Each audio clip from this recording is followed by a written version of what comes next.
Hey buddies, and welcome back to my channel. If you're new here, be my buddy, subscribe, leave a comment, and welcome you guys. Today is my first reality TV show review. I love reality TV.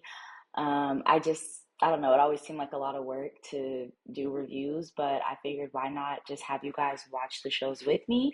So today we're watching Love After Lockup.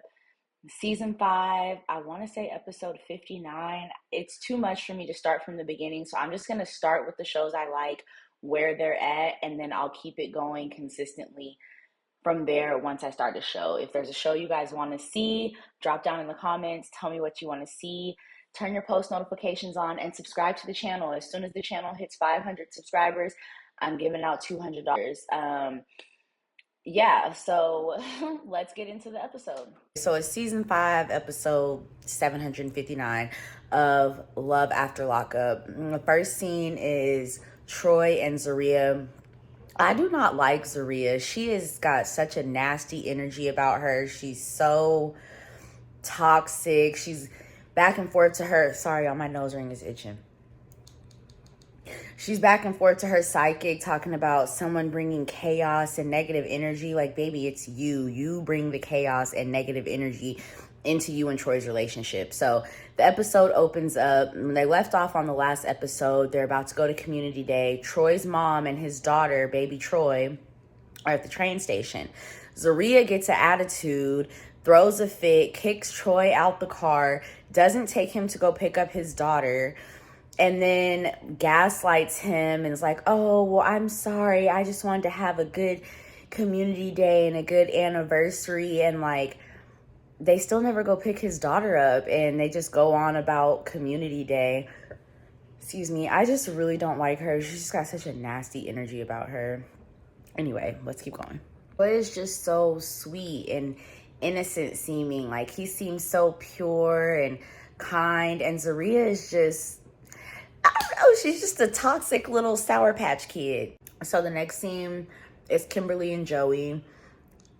On the last episode, Kimberly was getting sketchy vibes from Joey because he is giving rugs with the D in front of it. Like, he's acting super sketchy. He's being weird, leaving his phone in the car. So she gives him a test, and he tests dirty for cocaina, cocaina. And Kimberly's like, I just cannot do the drugs. So Joey's like, oh, you got me messed up. Like, I can't believe you did that. But it's like, sir, you're the one that's testing dirty for drugs.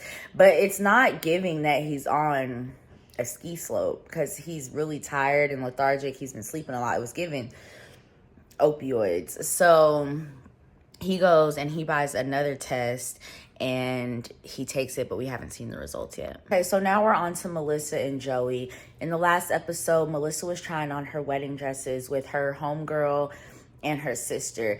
And this is a prime example of being careful of the company you keep, because her ringless, probably boyfriendless homegirl and her sister have planted this idea in her head that Louis couldn't afford a ring that night, so he must have gotten her a fake ring. When we all saw in the last episode, he was at the jeweler. It's a real ring. So they go to the appraiser. As soon as the man looks at it and her friend is like questioning whether it's a real diamond or not, he goes, oh no, it's definitely real. Like, is that why you're here? And then they were like, well, how much do you think it is? And he says about $20,000. So then her homegirl instantly goes into, oh, well, I work a bunch of jobs and I can't save that kind of money. That's you, girl. That's you and your financial skills. But Louis been slanging pizzas and saving his money. So then she asked, Melissa, or whatever her name is, well, is he selling drugs? Like, this girl is so annoying, and it's just given she ain't got no man. She don't want her to have a man either, and I just don't like it. So, okay, Melissa just clocked it. She said, Fran's probably just jealous because she's not in a relationship, and that's definitely what it's given. She's a hater. Okay, so now we're on Michael and Justine. Justine is 38 weeks pregnant, so just about 2 weeks out from, or a week out from when you usually have your baby. And they go to a follow-up, like a weekly appointment because she's a high-risk pregnancy, and they tell her that the baby is in like the 7th percentile, which is really small. So they're going to deliver her baby in like 2 days. Justine's crying. Michael's right there by her side. That's pretty much this scene. So Rob and Teeny's scene's kind of boring. He outside talking with the kids. Teeny finally got a job. In one of the previous episodes, he told her she needed to get a job, and she was like, bet, I can do that, no problem. And she did. And then yeah, his mama pulls up. I don't really like his mama, but Rob and Troy are my favorite. They seem like genuinely good guys. They just got in trouble when they were younger. We've all gotten in trouble. Some of us just never got caught. But yeah, that was her name. Bianca grinds my gears. She's so delusional and like lacks accountability, or she's just delusional. So her homegirl Haley flies in. They go out to have some drinks, and Haley was her friend from before. I'm not going back to review old episodes. That would take forever. I barely feel like doing this, but I've already started, so we're gonna post it. But Haley tried to tell her before she moved, like, girl, that's not a vibe. Like, you don't know this dude. You're moving to a state where you don't have any friends. You've only met him one time, I think, maybe, while he was in prison. Like, you're tripping. And then she was like, Haley's just jealous of me. So, of course, now her and, I done forgot Buddy's name already. I'll put his name right here. Her and this dude are having issues, and even when Haley's trying to tell her, she's still in denial, like, oh, well, I think if I were to just get pregnant, he'll just give me a ring. But he's telling you right now he doesn't want to marry you, and he doesn't want to have a baby with you. And then every chance she gets, she brings up how they have bad foreplay. So, girl, anyway. Bitch, are you dumb? Pardon me? Are you dumb? I think she's dumb. I think she's dumb. I think she's dumb. Are you, like, medically speaking, are you, like, I'm not trying to be mean. Like, are you dumb? I think she's dumb. I think she's dumb. I think she's dumb. Do you think she's dumb? Now her and Haley are on their way to the apartment to meet Buddy. We gonna call him Buddy because I can't remember his name. Daniel, that's his name. So, girl, Haley and Dum Dum is sitting here talking to Daniel, and I get Haley. She wants to have her friends back, and so she's asking Daniel about, like, relapsing and staying sober, but whole time Dum Dum be drinking all in his face, and if I get drunk, so what? If you relapse, so what? Like, Bianca is a dingbat. I can't stand her. Yeah, Joey took the other drug test and it came back clean. So he bought the exact same test. It showed up clean. Y'all see Kimberly face. She looked about like us, like, how did you do that? But he said he's not on rugs with these or selling them either. So I don't know what y'all think. Drop down in the comments. Have y'all been watching? Y'all think Joey on rugs? Back in Vegas with Justine and Michael. She's calling her mom. On the last episode, she finally told her mom that she was pregnant, and her mom was not very supportive. But now that she's gonna have to have this baby in a couple of days, Michael's like, you need to call your mom. You need to tell her to come out. In case anything happens, she needs to be here. So at first her mom sounds kind of reluctant. Mom's like super rude to her, just hangs up on the phone, and Justine's like, I don't even know why I called her. Like, her mom is over it. She's over the kids. I don't think her mom likes the fact that she married an inmate, but yeah, her mom is not with the shit. So Justine goes on to say that with each one of her pregnancies, her mom has either given her an issue or made something about her during her deliveries, each one of her deliveries. So she's like, I don't even know why I called her, because she's never been supportive of me. Which is really sad. I kind of feel bad for Justine. So they're back on Bianca and Daniel. Bianca leaves to go get coffee and bagels and leaves her fresh out of jail man with her friend. Anyway,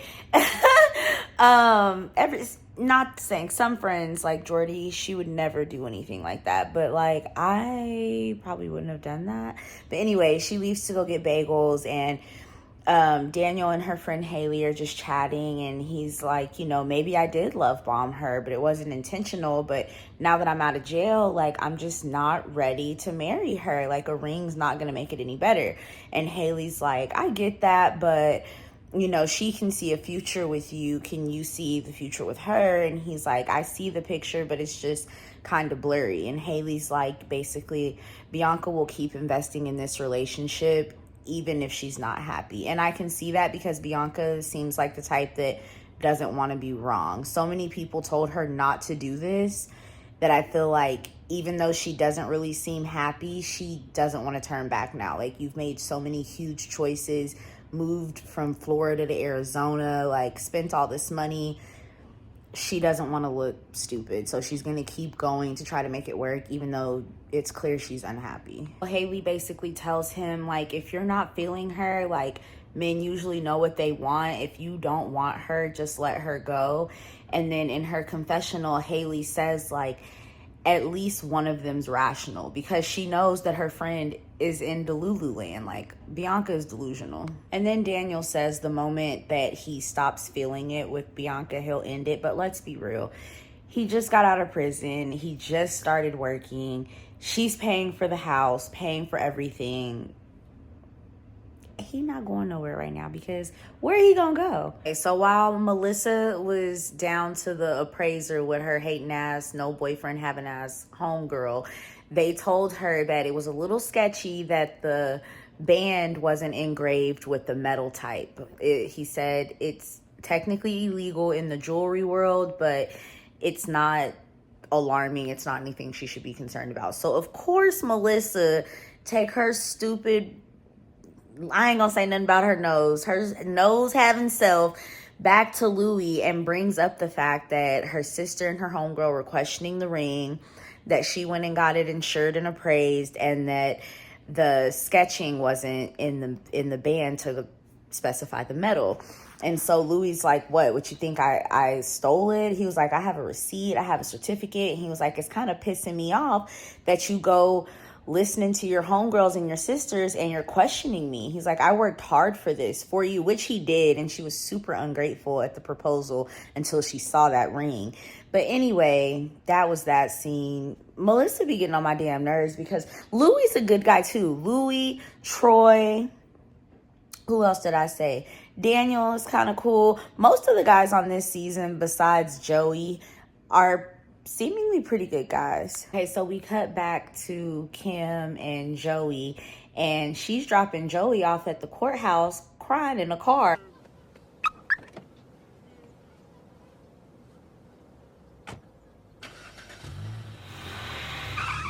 You gonna cry in the car? Because Joey, I guess, was buying vape pens from like the local little CBD shops, and he was smoking Delta 8 vapes, which technically is THC, and it's legal in the state of North Carolina, but it's not when you're on papers. And that probably explains why in the last episode he was all sleepy and weird acting. He probably had smoked some K2 or some Spice, that fake weed, synthetic weed, and that shit has weird effects on people. So that's probably why he was acting all weird and then tested fake positive for the cocaine one time. But that's just a theory. Okay, so Kimberly's cousin comes over. Mind you, Kimberly's cousin used to date Joey back when they were in high school. And Joe, is his name Joey? I don't know. I be confusing the white boys' names. Anyway, she used to date him back in high school, and he cheated on her with Kim, who he's now with. So she's telling her cousin, like, and it looks like she got her new house because they're moving in, they're unpacking stuff. So I guess, you know, in the last episode when her dad gave her the down payment, I guess she was able to get the house. If not, whatever, she's in a nice house. It's cute. So she's telling her cousin, because she's like, where's Joey at? And she's like, girl, he in rehab. He failed, 3 drug tests with his PO, so they put him in rehab. And her cousin's like, why don't you just kick him to the curb? And she's like, yeah, that ain't gonna happen. And her cousin's like, he's not the only man in the world. And she's like, yeah, he is. And the kids are calling him daddy now, and they miss him. So she done lied to the kids and told them that he at work. And like, the women on this show just really grind my gears, because why are y'all bringing convicts and felons? Not to say that they're all bad people, but y'all don't even be doing test runs and just bring them in the house with the babies. That shit is crazy to me. But anyway, her cousin is trying to talk some sense into her. So while they're mid-conversation, she's like, and the DNA test results came back. mind you, he think he wanted her youngest son. He thinks he's the dad maybe of that baby. Whole time she's still married, and her ex-husband been paying child support. So if it comes out that he not really the daddy, she gonna have to get that child support money back, and she ain't got it. Y'all, this shit is so messy. Let's see what happens. I don't know if they're gonna show the results on this episode or not. Okay, so we're back on Troy and Zaria.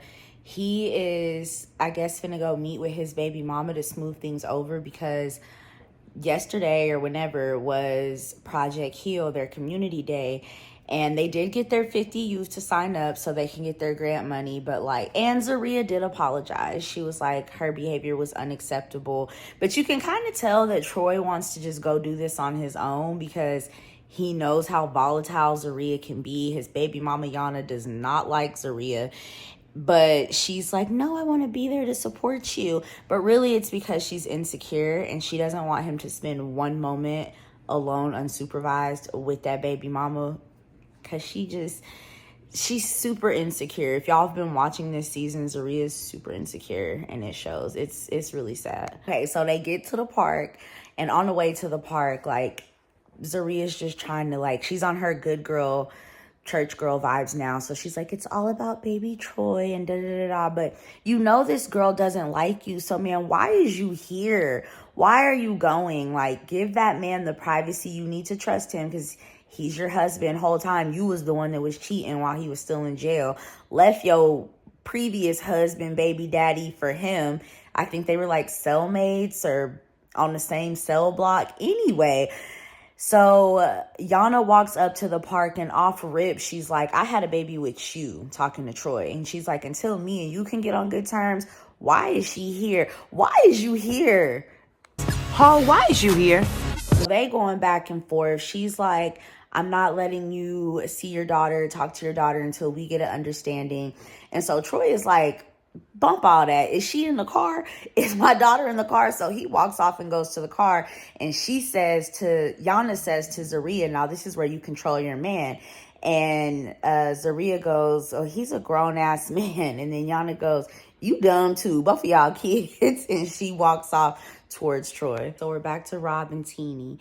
His mama and his brother are over there. I really don't like Rob's mom. She really just seems jealous of Teenie, that instead of being in Tulsa, giving her money, he's created this family with Teenie and is in Yukon, which is outside Oklahoma City, taking care of her and her kids, but he's adopted them. She another one that done brought this man around her kids. But anyway, his mama just seems jealous, and Teenie was going back and forth up there to see that man, I think every week.